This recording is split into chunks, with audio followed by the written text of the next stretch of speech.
26/11/2008 हम भारतीयों के लिए केवल एक तारीख नहीं है, बल्कि हम सभी के दिलों पर एक गहरा घाव है। जब भी इस तिथि का जिक्र होता है, हम सभी को मुंबई की वह आतंकवादी घटना, वह टेररिस्ट अटैक याद आ जाता है, क्योंकि इस तिथि को हम सभी जानते हैं कि पाकिस्तान जो हमारा दुश्मन देश है, वहाँ से 10 आतंकवादी मुंबई में दाखिल हुए थे और उन्होंने काफ़ी भारी नुकसान पहुंचा था। लगभग 166 लोगों की मृत्यु हुई थी, उसमें हमारे 18 जवान शहीद हो गए थे।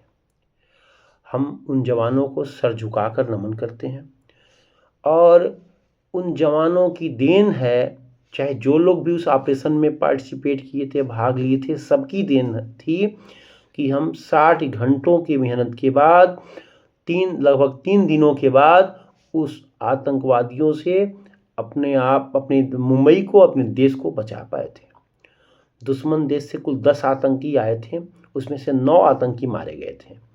ऑपरेशन में 9 आतंकी मारे गए थे। एक आतंकवादी को जिंदा पकड़ा था, तुकाराम ओम्बले सब इंस्पेक्टर थे। तुकाराम ओम्बले जी जो है वो हीरो ही मानते हैं हम उनको। सबका अपना योगदान था, सबके सम्मिलित योगदान से वो ऑपरेशन सफल हुआ था। लेकिन जो तुकाराम जी हैं, वो वही एक मात्र जिंदा आतंकवादी को पकड़े थे और वह था आतंकवादी अजमल कसाब। उसकी AK-47 की सारी गोलियां उनके सीने को चीरती चली गई, बावजूद उसके वो हिम्मत नहीं हारे और अजमल कसाब को जिंदा पकड़ लिए। और वो अजमल कसाब को ही नहीं, पाकिस्तान जो नापाक हरकत करता है उसके खिलाफ वो अपनी धरती पे आतंकवादियों को पनाह देता है, ट्रेंड करता है, वह उसके खिलाफ एक गवाह भी अजमल कसाब हुआ था। 26/11 रात्रि 9:20 पर GSS स्टेशन पर अंधाधुंध फायरिंग किया गया था आतंकवादियों द्वारा। 9:40 पर लियोपोल्ड कैफे पर हमला किया गया और 10 बजे बहुत बड़े होटल ताज में वो आतंकवादियों ने हमला किया और पूरे ताज होटल को आग, चीख और आतंक के हवाले कर दिया। पूरी रात खून से ब्लड से रंगता रहा वह पूरा होटल।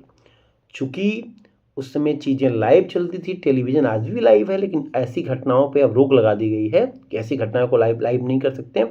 जो भी हमारे आर्म फोर्सेस थे, जो भी सैनिक थे, जो भी अलग अलग बॉडी थी, जो भी उनकी एक्टिविटी थी, वो लाइव दिखाते थे। तो जो पाकिस्तान में इन आतंकवादियों के आका बैठे हुए थे, वो भी इस खबर को देखते थे और इन तक पहुंचाते थे, क्योंकि होटल में फ़ोन था, फ़ोन से वो एक दूसरे से बात करते थे। और वो आतंकवादी भी वो होटल में टेलीविज़न पे और अलग अलग जो भी माध्यम था उससे वो न्यूज़ देखते थे, तो वो उस हिसाब से अपना प्लान करते थे। तो उसका भी बड़ा भारी नुकसान उसमें हुआ था। लेकिन एक बड़ा दिल रतन टाटा ने दिखाया था। जितने भी लोग 26/11 के हमले में मारे गए थे, वो मानवीय और संवेदनशील मदद किया था उन्होंने।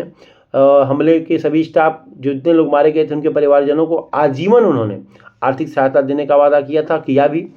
घायल जितने लोग थे उनका इलाज किया और कराया, और व्यक्तिगत रूप से सबके परिवार से और जितने घायल थे उनसे वो मिले थे। इस हमले में लगभग 166 लोगों की मृत्यु हुई, दुर्भाग्यपूर्ण मृत्यु हो गई थी। और वो मतलब चीज़ें 3 दिन तक चलती रही, 60 घंटे तक चलती रही, अलग अलग जगह पे चलती रही। उस पर एक मूवी भी आई, आप देखे होंगे। तो सुनो पाकिस्तान, हम आतंकवाद से डरते नहीं। भारत एक है, अखंड है, अजेय है, समझे? भारत माता की जय। वंदे मातरम।